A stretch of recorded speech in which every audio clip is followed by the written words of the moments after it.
everybody come on in. This is so juicy. It is so juicy. It's exciting, isn't it? It is exciting. So the option is all you. Joy, thank you for popping over to Instagram. It's going to behoove you Hi. over there. Otherwise, you're just going to be looking at me. You're going to look at me, but you will hear the voice of Sharon. And we are going to get through this thing, y'all. Yeah. I don't know what's going to happen. I don't know for the flux to be connecting with people, lovely, lovely darlings of Sparrows overseas. I'm grateful for that. I am indeed grateful for that. And it's going to be quite a few more, to the point of where I'm going to have to add a day just for my international groups. So I will not complain. And we'll get it right too. We'll get it right too. Get it right. We've got to tweak it to where, you know, we've got to do whatever we've got to do. Hello, Veronica. You switched over. Vicky C. Hello. Welcome to the room. And if you could all see the production behind the camera, if you can see what's happening, thank God for Tiffany. I was fast. Yeah, really. What a lifesaver. Yes. So go ahead, kick your feet up, relax, enjoy this. It's a matter of the heart Monday. And of course, I'm always talking about my book, How I Became Fabulous and a Lady, all the time. And I'm not even going to bother to get up to get a copy of it to show, for the simple fact, it's been drama for the past 2-3 days trying to get connected between here and Spain. It's up there. And I'm just going to take a sip of water. I'm going to take some water. Because me too. I think I am too. You have no idea. You have no idea what it's taking to make these simplistic connections. Jesse Anderson Downey, welcome to the room. Junior Caldwell, good to see you. However, I've already shared that we're talking about consciousness and lyrical voice. And when I say lyrical voice, it's all about how you connect to music, in essence. It's all about the music, what music does for you. Right. And I've said so many times, music gets me through a lot.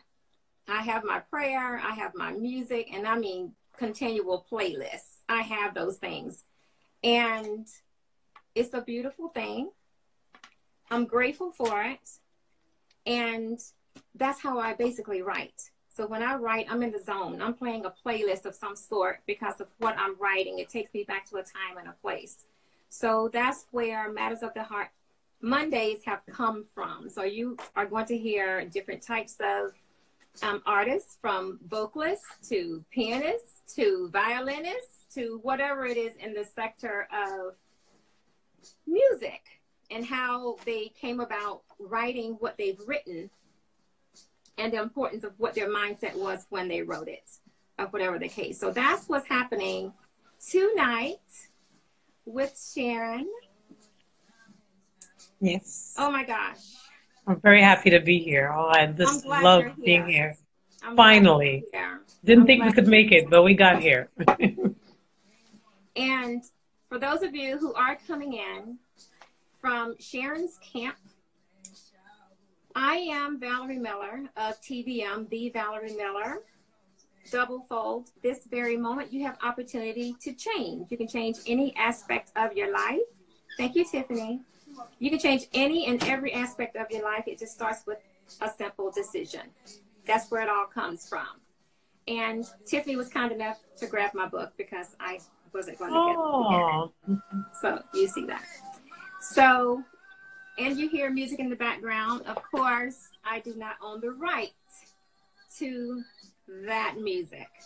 However, you will have a freedom of listening to music freely when you decide to follow me. If you are an iPhone user, on Stationhead, ID is fabulous. So that way it's a music genre setting, and you will be pleasantly pleased. So without further ado, we're going to go ahead and get started because it's 7:30. Which is 1:30 here in the morning. It's 1:30 a.m. for Sharon. And she's here in love and kindness, and she's just coming on, okay? So please show some love with some hearts, with some thumbs ups, with some emojis showing gratitude for Sharon to be up in wee hours of the morning to come in and share with us her story behind her music, how she got started in music, the X's, the Y's, and the Z's. Also, just a little bit, if you could please go ahead and share. Please share. And please share again. Share this live, because when I say it's a juicy. And it may resonate with some things that she has to share about herself within you. So that's where I'm coming from with this. Welcome to the room, Shonda, Thelma, Natasha. Thank you so much. Sharon. Yes, dear. Hello. Hello, everyone. Can you hear Sharon? Everybody, please thumbs up if you can hear Sharon well, for those of you that's on Facebook, because you're going to get her voice. You're not going to physically see her. You're only going to see her if you're on Instagram, tvm.217. Could you guys hear her? Please let me know so we'll know. Hello, guys. Hi. Okay. Hi, Veronica. Thank you, Auntie. So you are well received on Facebook. So Sharon. Yes, welcome. Yes. Welcome. Thank you. Thank you for having me. Yes. It's a pleasure to have you here. And it's been nice to get to know you for the brief amount of time that we've had to do so. And I'm so thrilled that you are here to share with the Sparrows and me some stories about yourself. Welcome to the room, Terrell. It's all on you, dear heart. Please tell us about Sharon. Sharon, first thing, give us a clip of you. Okay. And then we can just delve in from there. All right. Well, my name is Sharon Mckie, and I am of actually Jamaican and Cuban heritage. Well, actually, of course, African first. Yes. But my mother is from Cuba, and my father is Jamaican. And I was born in Brooklyn, New York, where there's a lot of Jamaicans. We're just the whole neighborhood of Jamaican people. So I grew up, that way. And I've always had a love for music, starting from the church. And my father was a singer, and we used to sing together in church. Awesome. So I started as a little girl with my daddy, and branched off into wanting to get into a little bit more singing. So first of all, I'm an only child. I had two brothers. They died. They passed away. One passed away from sickle cell anemia. He was only 9 months old. And my other brother, unfortunately, was murdered.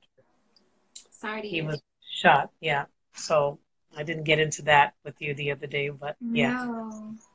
A lot that I went through that I haven't said, but we'll find out tonight. So I started out with my music. Started to branch off singing with bands, and at the age of 14. Mm-hmm. And the way I started doing it, it was something that I did that was very bad. My mom actually never even knows about it till this day.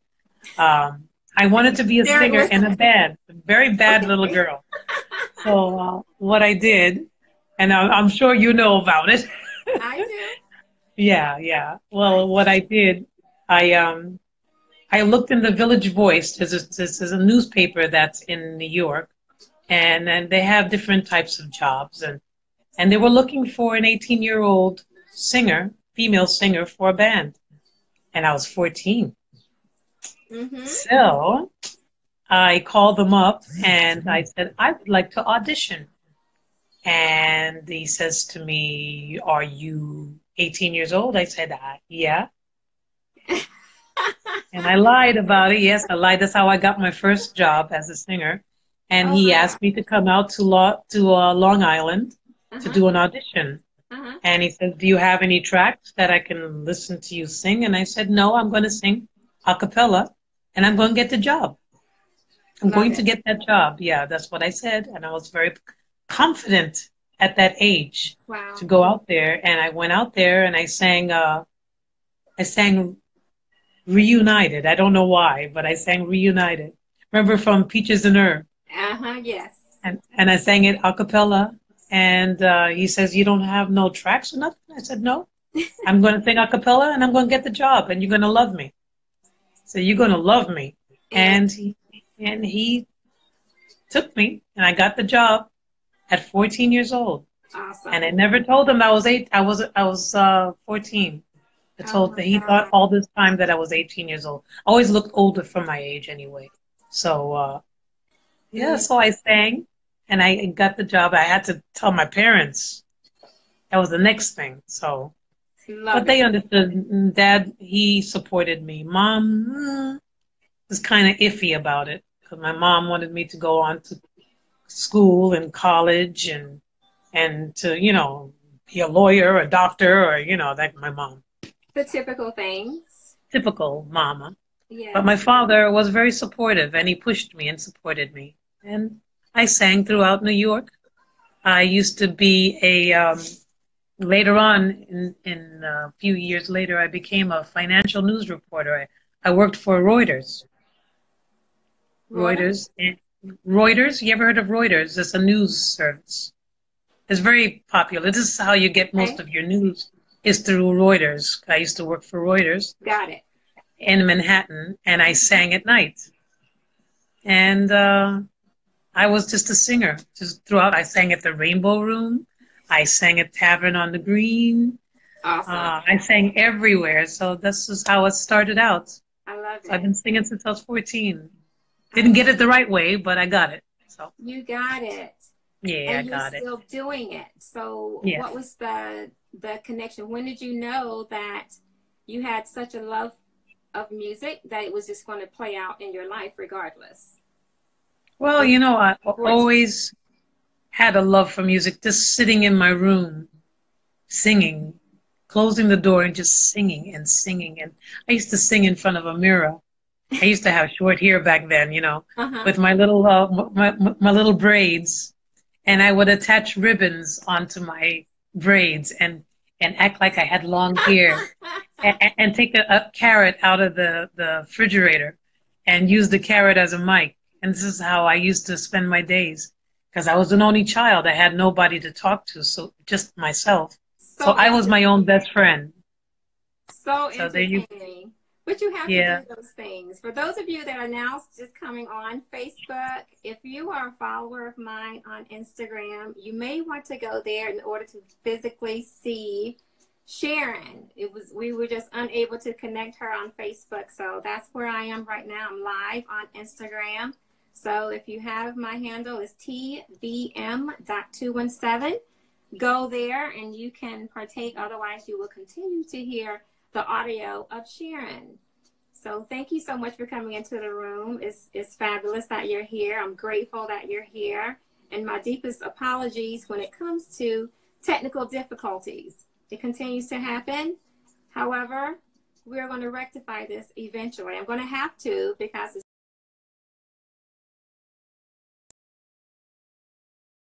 coming to us from overseas. It's been several I have been working with. Joy, Tiffany, I'm using Tiffany's iPad. So if you all would please just scoot over to Instagram, tvm.217, we'll be able to continue. Hello, Nisi. Welcome to the room. Please continue because I know it's so much I want to ask, but I will let you go ahead and lay the foundation first. And Okay. then we'll kind of bring it all back because it's so much is impossible for us to get it all in without having you up extremely late. Late, yeah. No, that's Later. okay. Later. I It's don't already mind. going on 2 a.m. your time. Well, I'm having a blast. You know what? I really look forward to being here tonight. So it's really worth being here. I really feel great. Feel very, very, very happy to be with you tonight. So Thank don't you. worry about me. I'm all right. Thank you. Yeah. So I mean, yeah, I just loved music. I used to sing with Dad. Mm-hmm. Dad used to sing through the house. Then my father used to have a voice like Nat King Cole, you Oh, know. I knew you were going to say that. And yeah, and we used to sing together. He used to play the accordion as well, my dad. I used Yeah. to joke around with him and throw pennies at him, you know, like I used to throw my pennies at him, like he was playing it out on the street, and I'm giving him money, you know. And he'd get mad at me, and say Sharon, no, with this Jamaican accent. But yeah, so I went on. I discontinued singing and working. I worked very hard because I worked during the day from 9 to 5, and then at Yes. nighttime singing until until sometimes 2 or 3 in the morning. Oh my gosh. Well, that's typical So though. It was yeah, always late nights when it yeah, came oh yeah. to, the music and the entertainment industry. But I was very young, and my mother really didn't really appreciate it, you know, me being so young, 14, 15 years old. And I remember I used to rehearse in Manhattan with the band. I used to be with the band.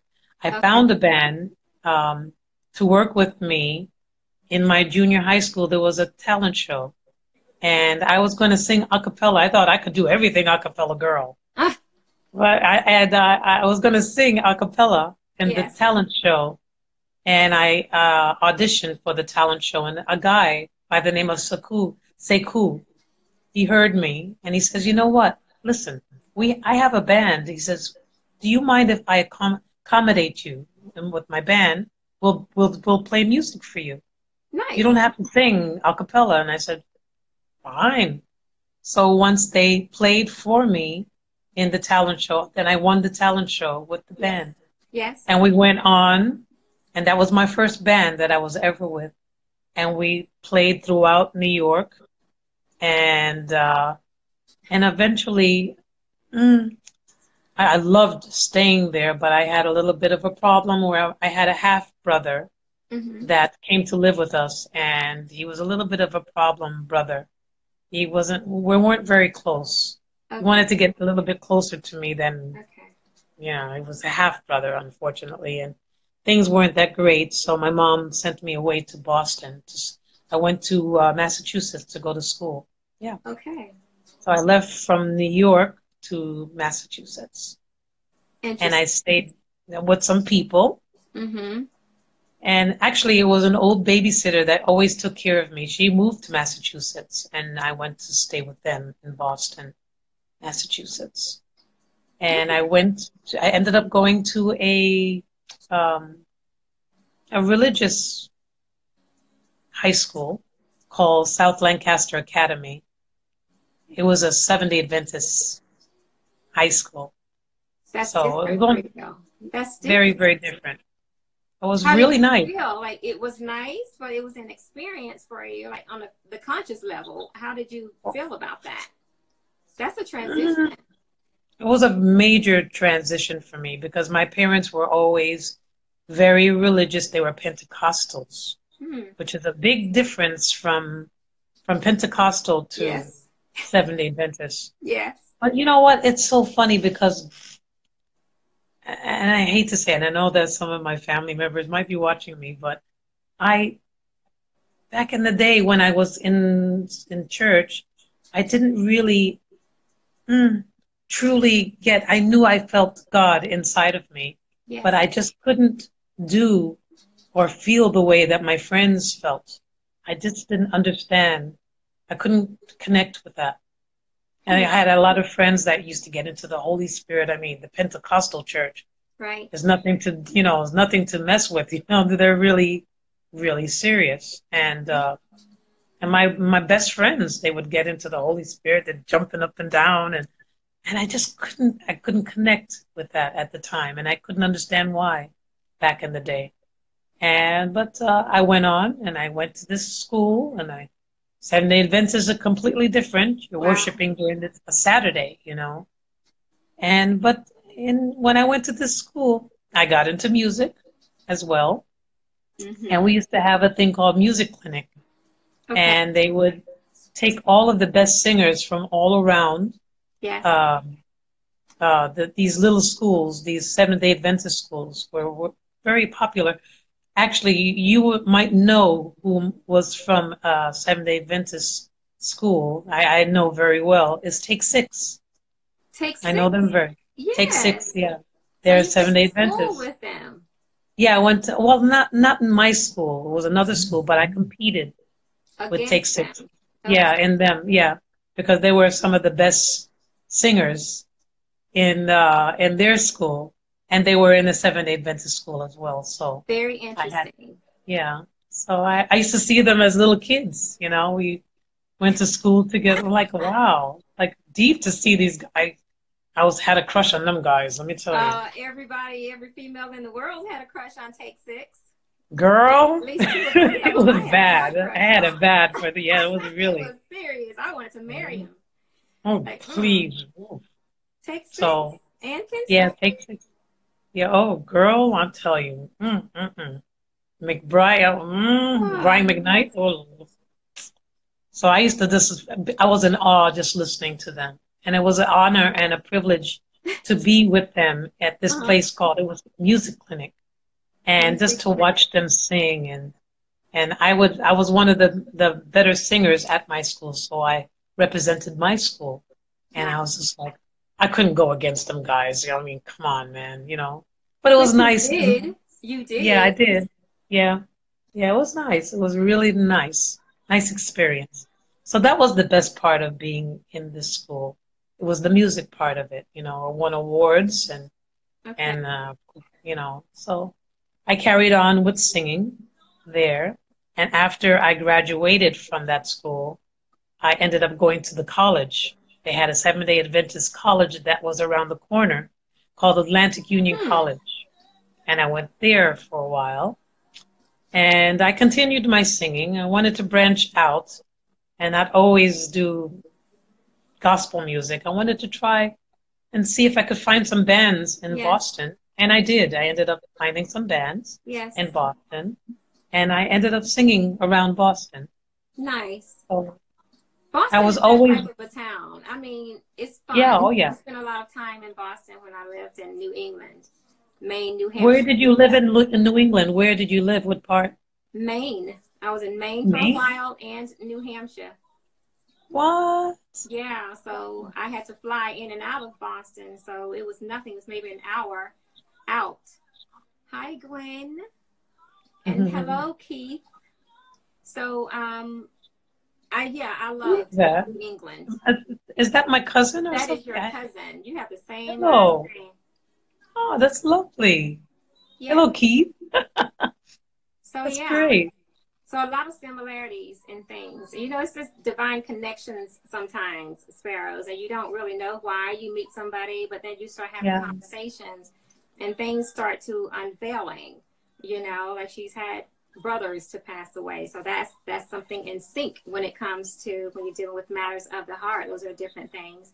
And then she says she has a half brother, and that was something else that matters of the heart. So it's different things that take place in your lives all the time that Right. sometimes shifts us, and we are not even mindful of when the shift takes place.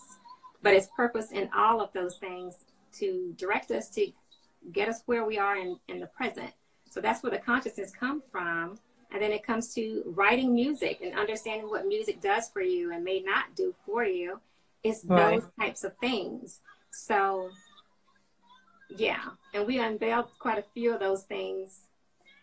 Oh yeah, I've been through a lot in my life, you know, but I had a good life. I'm not going to ever complain, and I really had a great life. My parents were really there behind me and supporting me in what I did, you know, and Yes. I mean, but my mother not being very supportive of the music. Yes. She really sacrificed a lot, letting me go out there and being with bands, in New York of all places. I mean, I remember once I was with a band in New York, and Yeah. I didn't come home until like really late. And I was 15 years old, and my mom really got upset with me. Really got upset with me. She was waiting for me, and behind the staircase, she was waiting for me to. And I got a really bad, embarrassing spanking in front of the guy that I had to. That's a guy bringing me home. He was 27, and I was only 15. How dare you, Sharon? Mom didn't like that too much. I don't Nothing like was, that either. nothing was going on. It just doesn't look good, Sharon. He was like a babysitter, for goodness sakes. Mm-mm, Sharon. No, no, my mom said the same thing too, girl. Let me tell you. She spanked me in front of all my friends. Oh my goodness. I'll never forget that day. It was the most embarrassing day of my life. Yeah, almost like So, mine right now. I'm having a summer here. But go uh-oh. ahead. So don't mind me, Sparrows. All right. Well, as I went on, I just completely, I sang in all through Massachusetts. Mm-hmm. Um, I went to school. I should have graduated college. I had only one more year to graduate. But during college, I wanted to take a break actually because I just wanted to go out there and just adventure, singing and singing in different clubs and making people happy and so I didn't complete 1 year of college. I didn't totally complete it, and I regret that until this day. But Well, it's you never know, too late. yeah, it's never too late. It's Never never too, too late. That's true. you know. So I went on, and I was very adventurous. I had a drive always with me. I've always had a drive to do things in my life. And after living in Massachusetts for a few years, I wanted to try something different. And so I drove by myself all the way to California. You Nice. know, the dream of being in California, becoming famous. Yeah, Yes. right. So I Yes. went to California and I drove out there. It took me 5 days to drive, packed up all my things and drove out there to Mm-hmm. try to see where I can get in California. Crazy me. So I It's became a waitress. adventure. Yes, you have to live that. If you have a dream, that's what it's all about. And it's not even so much of a dream. It's something that you were born with. And you Yeah, recognized early on in life, and you were just following your wind. And it was leading you to all the places where you've been, including where you presently are. So when you look at it from that aspect, yeah, we all yeah, have you a have to. quest. We have a quest When the that we're spirit all calls you on. to take that chance, you got to do it, don't you? Yeah, absolutely. Yeah. And that's Absolutely. one thing I do learn. I have learned to really follow my Yes, instincts, Auntie. follow my heart, you know? Yes. Yeah. So, yeah, after going to California, I didn't really like California too much. I'm not sure. Maybe it was the people. Maybe I found a lot of fakery. I don't know. In the day, it Okay. was That's understood. many years ago, and I sang in I had two jobs. I was a wedding dress seller. I used to sell to the stars. So I sell to Raquel Welch. I mean, $25,000 dresses, Yes. dresses that were worth as much as a luxury car. It was Right. crazy. That is And I also sang as a waitress, a singing waitress. So at the Moonlight Tango Cafe, I used to sing there. It was I crazy. love it. You had to start somewhere. Yeah, you These are do. all Yeah. steps. They're I steps. had a lot. I had a lot of experience. And what Me I too. find amazing is the drive that I had when I was so young. And as I got older, I started to lose it. Yes. Isn't it strange how life experiences you start to lose your drive and your fire for the things that you want out of life? And I look back now and I'm like, wow, would I do that now? You know? Would But I you? got out I mean, here. I got out here with the same drive. I'm here, It and was all the all way in about Spain. location then. It was where you Yeah, were. Some yeah. places, it's always said grow where you're planted, but sometimes you have to, pull up stake and go someplace different to get a different result for something that you sincerely care about. And so I wanted to take that chance, and I took that chance at a young age. I really did, and I went out there. I enjoyed it for a time. I only worked in California for 3 years, and then I came back. I was all over the place, girl. So you So, went back but to New York? and I went back to New York for a little while, not very long. Then I went to Florida. Then I went to Florida, and I sang in Florida as well. And when I went to Florida, it was fascinating because I met a very nice man by the name of um, Carlos Malcolm.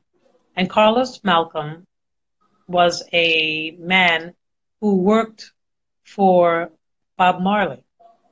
Interesting. He was Bob Marley's manager, and he was also one of his writers. And he wrote Interesting. Buffalo Soldier. Hmm. He wrote the song Buffalo Soldier, as For Bob everybody Marley. knows Buffalo Soldier. Yeah, Everybody knows Buffalo Soldier. yeah. So he became my manager, and he was my manager just for a little time. And he heard about something. He heard about an audition that they were looking for a woman's group at a big showcase place, a big show like a Las Vegas type of show in all of all places, Spain. And it was so strange. I said to myself, well, I could try it. I mean, I am adventurous. Let's give it a go. So I went and I auditioned, Yes. and I auditioned and I got the gig. And we had two other women that auditioned with me, and they Yes. wanted a group by the name of sort of like the Supremes, but we were called the Pearlettes. Pearlettes. The Pearlettes, and the reason we were called the Pearlettes were because here in Spain, in Mallorca, I'm in Mallorca on an island. Mm-hmm. Their thing is pearls. I love You can pearls. go, yeah. Oh, they're I'm not beautiful. even You wearing can. mine today. The one day you Oh, talk about shame them, I'm on not wearing you. them. I wear them all the time. I love pearls. Oh, they're beautiful. The pearls here are just absolutely gorgeous, and we were called the Pearlettes, I guess, to represent pearls. Island. Yes. Yeah, because that's what they sold. They have so many stores here where they sell pearl necklaces and earrings, and that's their specialty Well, thank here you is for pearl. sharing that. I'll be Yeah. Oh, requesting a pair. so when you come, Yes. okay.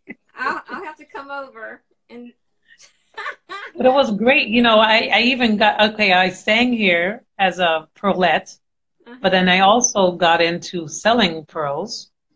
And I used to go on the big aircraft carriers. The American aircraft carriers were here. Yes. They used to come here, and we used to have they used to come off the boat, the aircraft carrier, and come and Yes. just have a good time on the island and party and go to dancing and I mean that's what I did. This is what I did here on the island was sing. So they'd come to the show, see the show. And the show that I did, I used to sing for 2,500 people a night, and I was terrified because it was one of the biggest audiences that I've ever had to deal with. So I was A really night. every single night I used to sing. Yeah. So I started out with the girls, the Pearlettes, and after a year, he wanted to change, and I became a soloist. I did like Tina Turner tributes and Whitney Houston tributes Mm-hmm. and for these people every single night. And it was a dinner show, so people would eat while we're singing. I love that. So it was great. It was a great experience for me, but I have to say that I was terrified when I first Oh my started out. I was gosh. terrified. All the lights and the glitter and and the people, it was just so overwhelming at first. But you got But exactly what you were looking for. You wanted that yeah, stardom. You didn't find that in California. You didn't No, I find didn't that find in it. Not even in Georgia, New York, not really. even in No, New not. York, I, right? So for you no. to have to go overseas to get what you were feeling that you wanted, and then to have a great number of 2,500 a night, that's a big deal, especially on a That was. small island. I know, right? And he got the boss of this place got the idea from the Moulin Rouge in Paris because he used to Yes, go to the Moulin Rouge in Paris. That place yes, is actually real. It's not just a yes. song. Mm-hmm. So, so Mm-hmm. he used to get a lot of ideas from the Moulin Rouge. So he made this place that we sang at called Memoir, sort of like a copy of the Moulin Rouge with the Yes. women and the half naked women with the feathers and the big feathered hats and it was beautiful. The women, oh, women were beautiful and magic acts and Mm. acrobats and all kinds of different things and singers That and says a lot. the drifters were there. I don't know if And you guys are too young to know the drifters. the drifters. Yeah, the drifters were there. Yes, we know all about the drifters. What can you say about the drifters? The drifters were big in the U.S. and of course they toured overseas as all artists do. The time comes in their career where they go overseas and then you make the mark overseas Right. like you did as well. So it's a different type of an audience. And I know that to be fact by living there myself. So being in Oh well. Italy, Greece, That's right. Spain, because You're I spent right. some time in Spain. I used to fly out of Spain, go to Spain. So I've been there quite a few times. And then it's a different life overseas. Oh yeah. And Very, when you very make different. there, you've made it. Well, you know what? It's still an experience. It's a challenging experience, and I love it here because I've learned a lot about myself Yes. that I couldn't have learned about myself over, back home. Right. I've learned so much about myself, and I learned to be strong. I had to really represent, actually. I'm American. I got to represent, Yes. my American people. You know what I mean? I Yes. got to do it. I get it. Yes, And I had to ma'am. keep my head up from time to time and be proud of who I am, you Yes. know. 'Cause they give you a hard time here. It's not that Yes. easy, It's not our so, world. It's not our world no, there. We're the immigrants. And that was what was most shocking for me to go into another country where, right. we reign supreme in the US, being American. However, Yep, when you step foot on another soil, that's beautiful, it's fun. But when you are living there, when you go there for a period of time, and then you have to go to that immigration office and an X amount of times a year, you have to fly back to the US just to get your passport stamped in order to come back into the country. So that was every 6 months. They don't and they care if you still go do one the toe same over the today. line. Yeah, they don't care. You would be Yeah, escorted out of there if you don't get your passport restamped every 6 months. I don't know about it's Spain, but crazy. But you know what? They over here, they're not really too fond of Americans. So when I went to get my papers, they always gave me a hard time and gave me the right. runaround. And they would have fun giving me the runaround. They would have fun. Yeah. Girl, yes, you have to go over there. That office over there. And I'd go to that office and they'll say, no, you have to go over there. What you doing? I'm like, oh my gosh, please give me a break.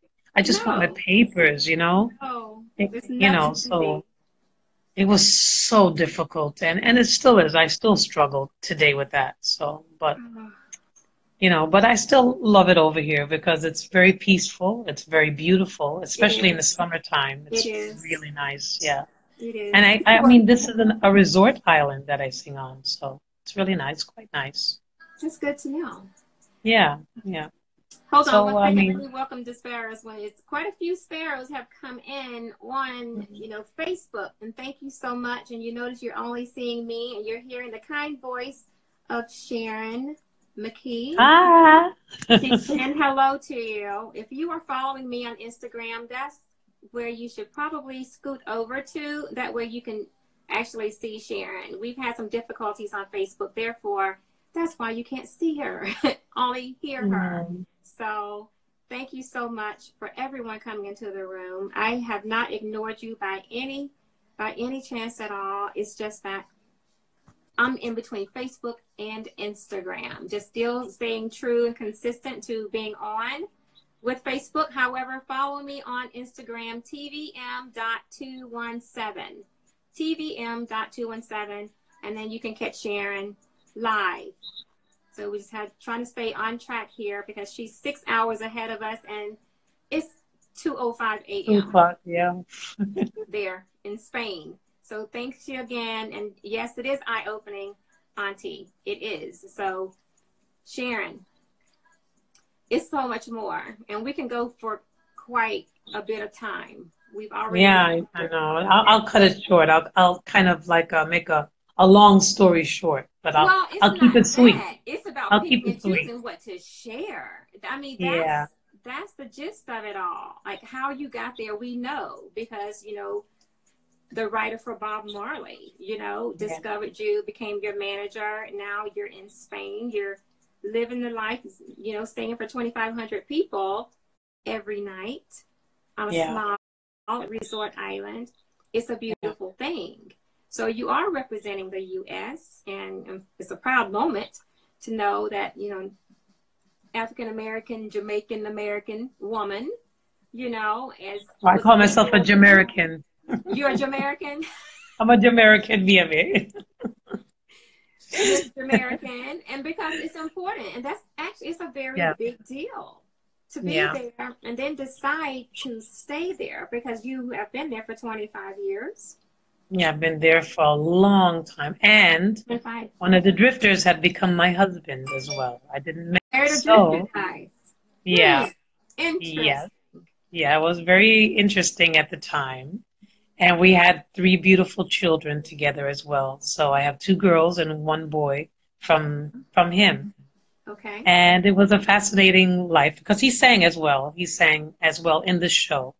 And we were living a really good life. But things started to make a change. Everything has to change. So, and I wouldn't say it's for the worse, to be honest with you. You guys make that decision when I tell you, but after... Get a portion of your face. We're only getting a little bit of your face, honey. What happened? Oh, me? Yeah. Now I can see you. Okay. So... But go ahead, please. Yeah. No, I was trying to say, eventually, things started to change a little bit. There's always a lot of politics when you work for places like this, you know. Yes. The place that I worked at, they were very strict. He was very, very strict. And when it comes to like keeping your weight down, you have to really keep your weight down. He doesn't like fat people working in his show. The dancers had to be very, very careful with gaining any weight. If they gained too much weight, they would be fired. He was very strict when it came to these things. And I'm sorry, but Mama got bod. I got a body, and I got a sister's bum, if you know what I mean. Yes. And he just couldn't handle that. He was like, why do you have this big, you know, they don't understand us sisters. You understand? The curvaceousness of a sister. He couldn't understand it. He couldn't understand it. And he tried to get me in so many ways of losing weight. I mean, he was even going to pay for liposuction for me. Oh, my goodness. That's how much he wanted me to lose weight. And I just went through a lot. And I think he quite fancied me a bit. I have to say that he did, yes. He kind of fancied me after a while.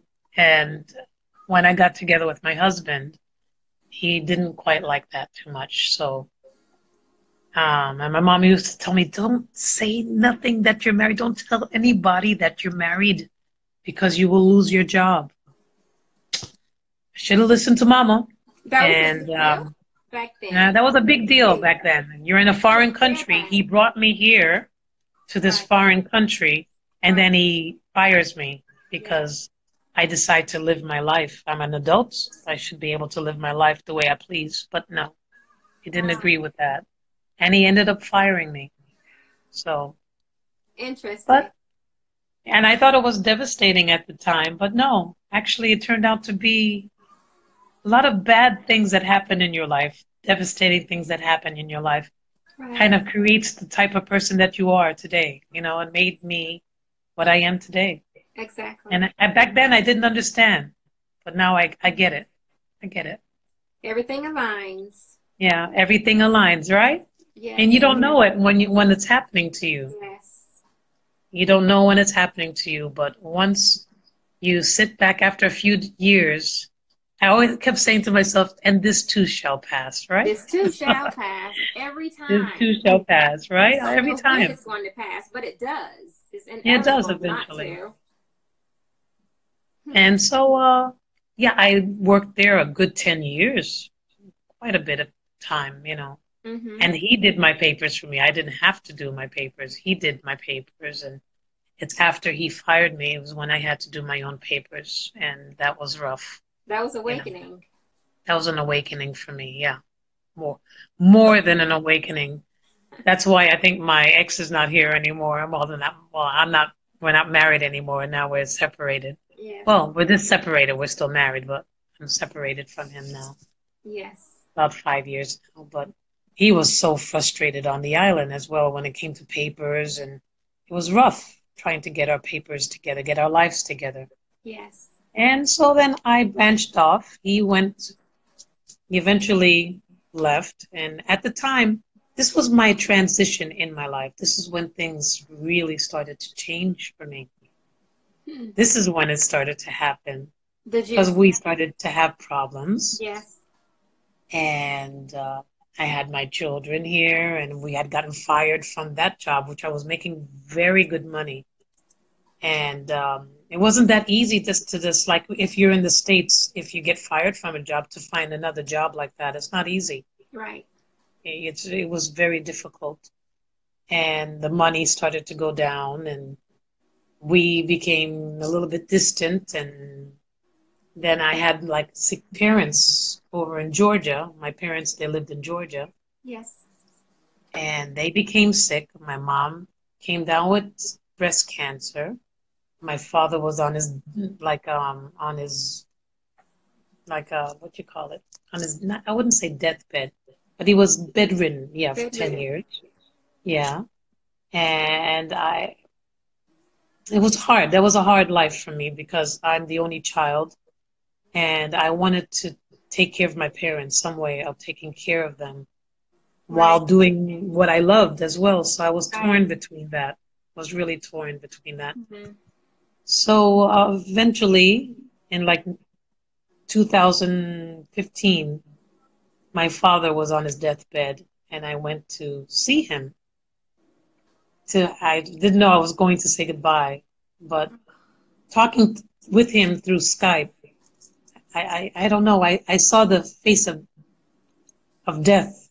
I saw that face that death was coming his way very soon, and I knew I needed to be with him. So I took the kids and we went to visit him. And that was the time, that was the biggest transition in my life because I didn't have really, only I had my friends, not my friends, my kids to support me when Yes. my father was going through that. 'Cause my husband was nowhere to be seen. I didn't see him. Um, and I had to really just tough it out by myself. You know, my mom needed the support. I had no other brothers and sisters. Right. And that was my transition, was when I was going through that difficult time with my husband. At the same time, my father was dying. And I went there to see him. And when he passed, I held his hand and I saw him. I saw his spirit leave his body. It was the most, I know it sounds strange, but it was the most beautiful thing that I've ever seen. Yes. I connected with that. And after watching him leave his body, that shell, I knew that he wasn't there anymore. And I saw like a big flashing light on the ceiling. And I knew that my father had left. And he had his brothers and sisters come for him as well. Because Hmm. my son is very clairvoyant. Yeah. and he used to see spirits, and he Right. saw my uncle and aunt coming to take him home, take my father home. My son saw that, actually saw that, and it was true because I saw it as well. I saw that as well. That is amazing. And this was the transition in my life. For me, that changed my life completely. Wow. Absolutely. Yeah. That's very emotional too. To Yeah, it was even very that. emotional, but I felt happy for him. I can't explain it. I felt happy for him because I knew he wasn't in any more pain and no more suffering, 10 and years that he, bedridden, that's intense. yeah, that's It's, intense. It was like it's a lot. really, and he started to get dementia. So he started, sometimes people with dementia becomes violent, Yes. and he used to get like really violent and used to be very, very rough on my mother. He used to not hit her, but just talk certain ways. I know that it wasn't him. It's not his way of talking to my mom, but that's what happened. And he left. And I know that he was okay. And I know this might sound strange, but the same day that he died, he used to have this shaving cream that I used to shave him with. And I used to love the smell of the shaving cream. And I shaved him before he died. And I remember the kids saying, "Mommy, oh, that shaving cream smells so good." And I said, "It smells so wonderful. I just love it. It just reminds me of my dad." So Yes. that same day that he died, I had a friend that came by to take us out of the house to get some air, my children and I. And there was Yes. a sunroof. There was a sunroof in the car. And we just came back from 7-Eleven, got a slushie and a couple of coffees. And I remember sitting at that stoplight Wow. and And all of a sudden, this gush of wind, it was a beautiful day. It was beautiful, blue skies, no wind or nothing. All of a sudden, this big gush of air just came and went through the sunroof and it went through all of us. And all we smelt was shaving cream. He Ah, he came knew by to visit. he came out, he came back to visit just to let Oh, me know